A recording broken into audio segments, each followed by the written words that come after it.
সংবিধানকে বাঁচাবার স্বার্থে কেন্দ্র সরকারের বিরুদ্ধে আমাদেরকে বুকে তাজা খুন দিয়ে হলো লড়াই করতে কারা পারবেন? উঠে দাঁড়ান, উঠে দাঁড়ান। লড়াই করতে পারবেন আপনারা? লড়াই করতে পারবেন? লড়াই করতে পারবেন?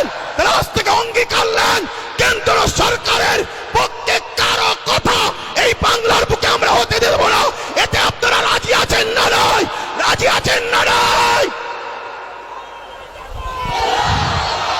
কেন আমার দেশের সংবিধান, আমার দেশের সংবিধান আমাদের কাছে আগে। আমার দেশের সংবিধানকে যে বুড়াগুল তুলবে, আমার দেশের সংবিধানের বিরুদ্ধে যে কথা বলবে, আমার দেশের সংবিধানকে যে মিটাতে চাইবে, আমরা তাকে মূল গোড়া থেকে মিটিয়ে দেওয়া রাজি আছে। এ লড়াই আমাদের জীবন মরণের লড়াই, এ লড়াই আমাদের বাচ্চাদের লড়াই।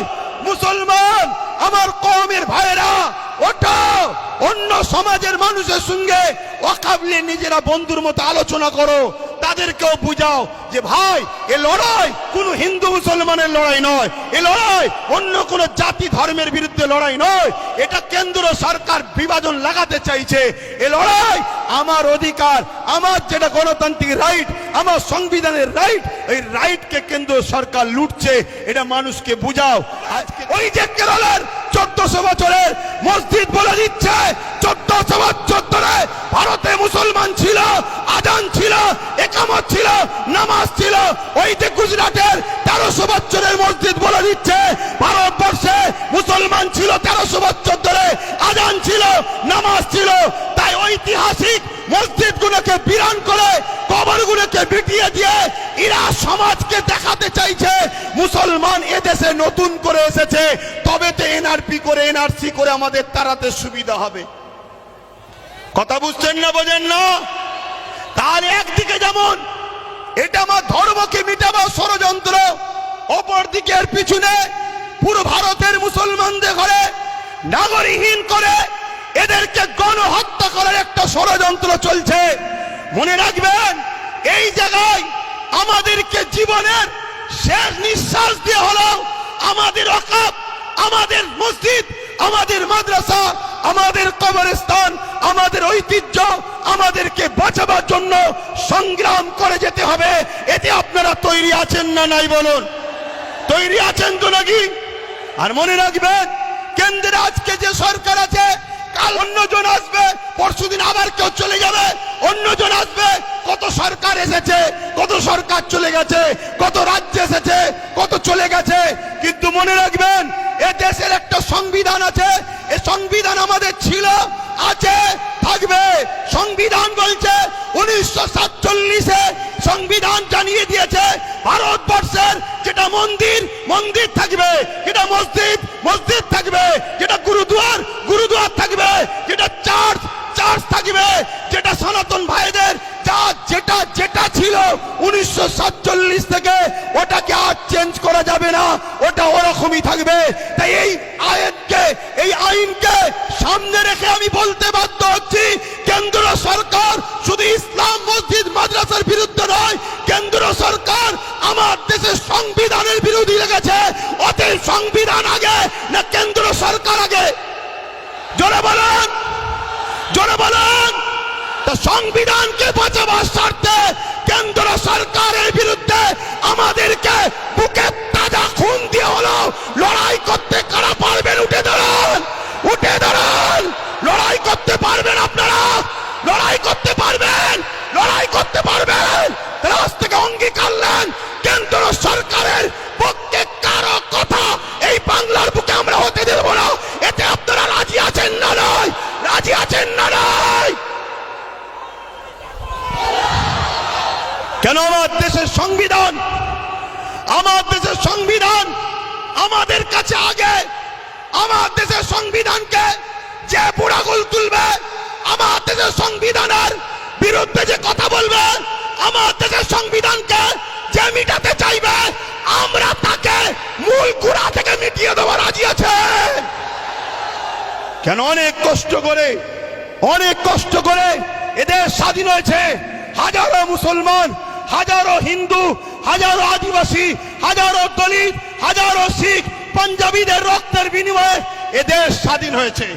অতএব সেই দেশের সংবিধানকে নিয়ে আজকে তুমি হতে পারো প্রাইম মিনিস্টার, কিন্তু তোমার অধিকার নয় আমার দেশের সংবিধানের উপরে হাত দিতে পারে। ঠিক না বেঠিক? তাই আগামী দিন বাচ্চাদের ভবিষ্যতের স্বার্থে, কেন ওয়াকফ হলো সব থেকে বড় ইস্যু, এটা যদি মিটে যায় তোমাদের সব অস্তিত্ব মিটে যাবে। ওয়াকফ যখন থাকবে না, তুমি ভারতের স্বাধীনতার আগে দেশ ছিলে, প্রমাণ দেখাতে পারবে না।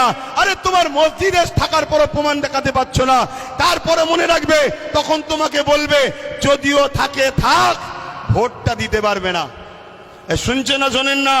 এ বিরাট বড় নাটক, অনেক বড় চেন চলছে। মনে রাখবেন বিগত দিন যা বলেছি আজকে সেটা ঘটছে না ঘটেনি। আজকে যেটা বলছি যদি ঘুমিয়ে থাকো, অগ্রাহ্য করো, তাহলে আগামী দিন কিন্তু কোনো ঘটবে, তখন কিন্তু আব্বাস সিদ্দিকী আর বলার জন্য থাকবে না। এটা বলে দিয়ে গেলাম। এ লড়াই আমাদের জীবন মরণের লড়াই, এ লড়াই আমাদের বাচ্চাদের লড়াই। মুসলমান আমার কওমের ভাইরা, ওঠো, অন্য সমাজের মানুষের সঙ্গে ওয়াকফ নিয়ে নিজেরা বন্ধুর মতো আলোচনা করো, তাদেরকেও বুঝাও যে ভাই এ লড়াই কোনো হিন্দু মুসলমানের লড়াই নয়, এ লড়াই অন্য কোনো জাতি ধর্মের বিরুদ্ধে লড়াই নয়। এটা কেন্দ্র সরকার বিভাজন লাগাতে চাইছে। এ লড়াই আমার অধিকার, আমার যেটা গণতান্ত্রিক রাইট, আমার সংবিধানের রাইট, এই রাইটকে কেন্দ্র সরকার লুটছে, এটা মানুষকে বুঝাও। আমি 2013-14 থেকে আন্দোলন করছি যে ওয়াকফকে ফিরিয়ে দিতে হবে, ওয়াকফকে হেফাজত করতে হবে।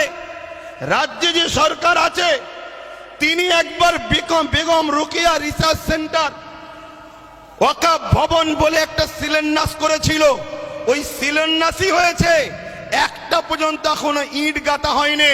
কেন? সব সেটিং মাপে চলছে। এদের সবার বাপ, সবার মাথায় মনে রাখবেন আরএসএস বসে আছে। অতএব সমস্ত সম্পদকে আরএসএস এর ফান্ডে দিতে হবে, এটাই হলো ইনাদের মূল পরিকল্পনা।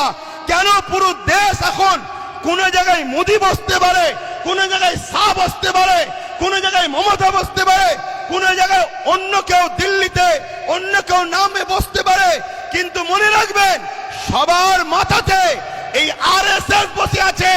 তাই আরএসএস এর বিনা হুকুমে এরা কখনো কিছু করতে পারবে না।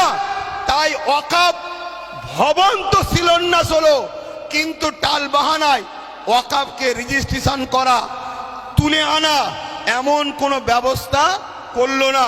এবং মনে রাখবেন আজকে এই আইন করার পিছনে উদ্দেশ্যটা কি?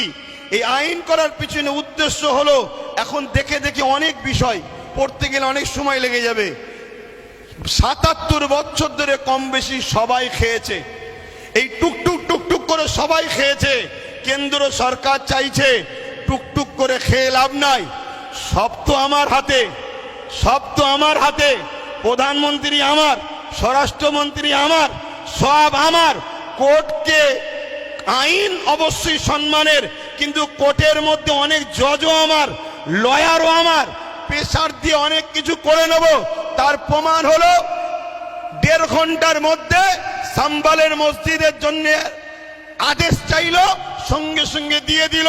অথচ আমার কলিকাতার সেই বোনটা কোথায়? আরজি করেন কোথায়? আরজি করেন। আজকে সেই বোন ইনসাফ পেল না। 1.5 ঘন্টার মধ্যে মসজিদের তলায় কি আছে খোঁড়ার জন্য রায় পেয়ে যায়। এটা কি সেটিং ছাড়া অন্য কিছু হতে পারে? এটা সেটিং ছাড়া অন্য কিছু হতে পারে?